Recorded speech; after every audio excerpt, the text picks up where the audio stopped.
Kasalukuyan po nasa garden na ang apat nating housemates na kapapasok lang kani-kanina. At tulad po ng ating mga housemates na nasa loob, sila pong apat ay may kani-kanyang pinagdaanan at pinanggalingan.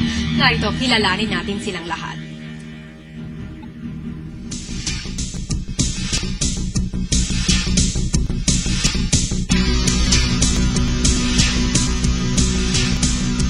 Hi, I'm Bodhi. I'm 21 years old. I'm from Las Piñas City. I graduated from De La Salle University where I took up computer science, and right now I'm working as a software developer sa Makati. I'm also certified BBB addict. Sobrang gusto ko talaga yung show, and parang bonding na rin siya for me and my family. I'm the little son of a known celebrity. Yeah, dad ko si Tirso Cruz. Maraming advantages being the son of a celebrity. Pero syempre may mga disadvantages din yun. Like for example, may mga achievements ako sa school. Talagang people tend to think na nakuha ko lang because of questions instead of dahil sa hard work ko. So, yun nga, I always try to prove to people na pinaghihirapan ko talaga kung ano yung nakukuha ko. And yun, like dito sa PBB, pumila talaga ako for the auditions dahil gusto ko siguraduhin na kung ano man yung pinagdaanan ng ibang makakapasok, pinagdaanan ko rin. All my life, parating ko kasama yung family ko. Never pa ako nahihiwalay sa kanila. Yun, wala rin akong alam na gawaing bahay. So, yun, tingin ko, yung pagkahiwalay ko sa family ko, malaki talaga yung maitutulong sa akin doon in terms of learning mga bagay sa buhay. I believe I know the game. Meron akong mga subjects na baon, pero syempre, sikat na lang muna yun for now. I guess you just have to wait and see kung ano yung mga yun. Pero knowing Big Brother, mahirap talaga i-master tong larong to. Dagdag mo pa na madami yung kasama ko kasmit sa loob, and iba-iba kami ng personality. So, posibleng magbago pa ko yung mga strategies ko. Pero yun nga, kung ano yung mga challenges and tasks na hinandaan niyo sa amin, just bring it on. I'm sure na mag-enjoy kami ng mga kasama ko. Sa, omatase te! Game kaisi da! Moう行くのはやめてくれ。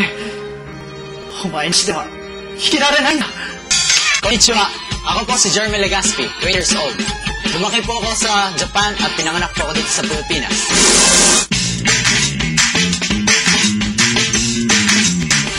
Sa Japan, nag-aaral po ako ng voice dub sa theater. Kasi po, bata pa lang po kayo, mahilig na po ako sa anime. At nagkaroon po ako ng chance magpunta po ng Japan. Nagbago po kasi ang kurso ko po at pangarap. Kaya inisip ko na lang po na ano kayang mas gusto ko pang iba. Sinubukan ko po ang voice dubbing sa anime. Kasi po, wala pa pong Pilipino pong nakakagawa nun. Kaya, binala ko sana ako maging una. Nung bata po ako, magkasama po kami ng yung true father ko po, ng mga siguro po 4 years. Pero po, siguro po sa hirap ng buhay, hindi niyo din po ako masyadong nasustentuhan.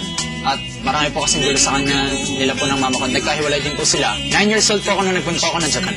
At 11 years na po ako nakatira po doon. Kinuha po ako ng mama po noong 1996. Kasi po nakita niya po yung stepfather ko. At awa na po ng Diyos, meron na po siyang bar po doon.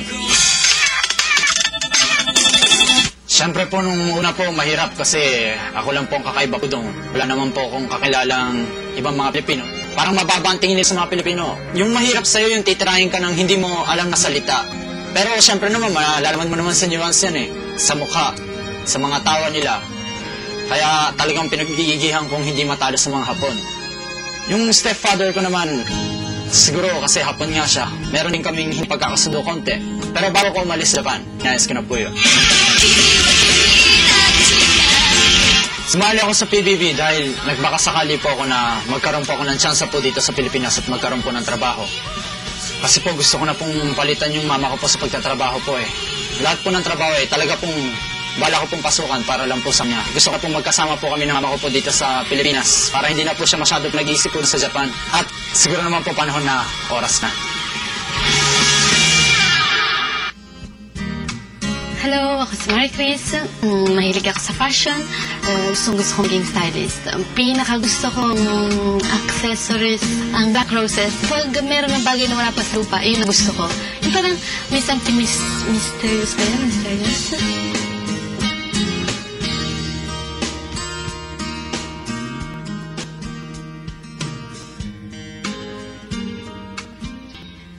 Lumaki ako sa Italy. Mama ko is DH, domestic helper. My dad, messenger. Gano'n lang ang trabaho ng parents ko. Proud ako dahil pinalaki kami doon. Mahusay, mabuti. Ang Italy, judge pa ng suit mo, kung ano ang buhok mo. Yung hinahapi ka na, inaano ka, gusto kong pakita sa kanila. Iba ang Filipino.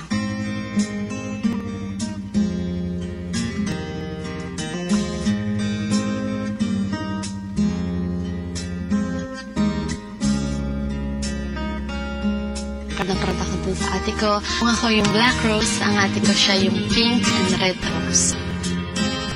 Perfect, as in talagang lahat na sa kanya. Nag-graduate siya, nag-surprise di birthday siya, nagkasawa siya. So parang feel ko minsan, nakukumpara ko sa kanya na, tignan mo ate mo, ganyan, dapat ganito ka, ganyan. Hindi nila sana sabihin, pero feel ko syempre, sa naman gusto ko din yun na as in, yan anak yan, sa Chris yan, yan sa Pinoy Big Brother. Actually, marami na rin akong pinagdanan sa buhay ko, maraming mystery sa buhay. Mystery like a black rose. Meron akong boyfriend, 8 years na kami, matagal na kami. Dapat na kami kakasal, kaso na-love ako sa best friend ng boyfriend ko. Actually, yung guy na yun, kakasal pa lang niya. Naging unfaithful ako sa boyfriend ko. So yun, pero as in, saludo ako sa boyfriend ko as in. Kahit napasaway ako, inaccept pa rin niya. Pagpasok ko sa house ng Pinoy Big Brother, sana tao makita nila kahit bilang black roses, marunong din ako magmahal. Pwede rin ako mahalin kung sino si Marie Chris talaga. Sa bulubunduking lungsod ng Baguio, maraming magandang tanawin. Malamig na paligid, masarap na simoy ng hangin, and of course, ang babae katulad ko. Paggampa ko pa lang sa kalye, napapatingin ng buong bayan. Iba kasi ang tingin nila sa akin. Siguro, I'm too sexy for them. Rampa sa umaga, gimmick sa gabi. Hindi ako nawawala sa kahit anong eksena. Ito rin ang nag-create ng misconception about me. Mahilig akong uminom, mahilig akong lumabas with my friends, and sa tingin ko, yun yung dahilan kung bakit napalayo ako sa family ko. Marami na rin akong kalokohang nagawa. Naranasan ko na rin punta sa presinto dahil sa kalokohan ng friend ko. Yun na rin yung time na humingi ako ng tulong sa mami ko. And yun yung time na nagkasundo kami. And now, si Maika balik na naman sa pagrampa. Pero kung dati ako ang tinitignan, ngayon naman ako na ang nakatingin, nakaabang at handang harapin ang mga bagong hamon ng buhay. Nararapat lamang na nasa loob ako ng bahay dahil powerful ako at ako magsisilbing spice sa bahay. Ako ang bida ngayon. There you have it. Mula ho sa pagkaka-isolate sa loob ng 2 linggo ay sabay-sabay ho nating masasaksihan ang unang pagkikita ng ating 4 na bagong housemates. There you go. Tinanggal na ho nila ang kanilang mga pirik. Medyo nagulat sila sa itsura ng lugar na kanilang kinalalagyan sa puntong ito. Ayan ho, nakilala na ho natin sila Bodie, Jeremy, Marie Chris, and Maika, ang mga bagong muka na dadagdag sa ating 12 housemates sa loob ng bahay, kuya.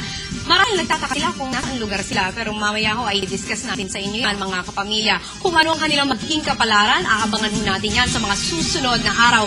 At kung bakit 16 na nga ba ang ating mga housemates, mga kapamilya, wag naman kayong bibitiw dahil yan ang aming ipapaalam sa inyo sa pagbabalik ng Pinoy Big Brother Season 2.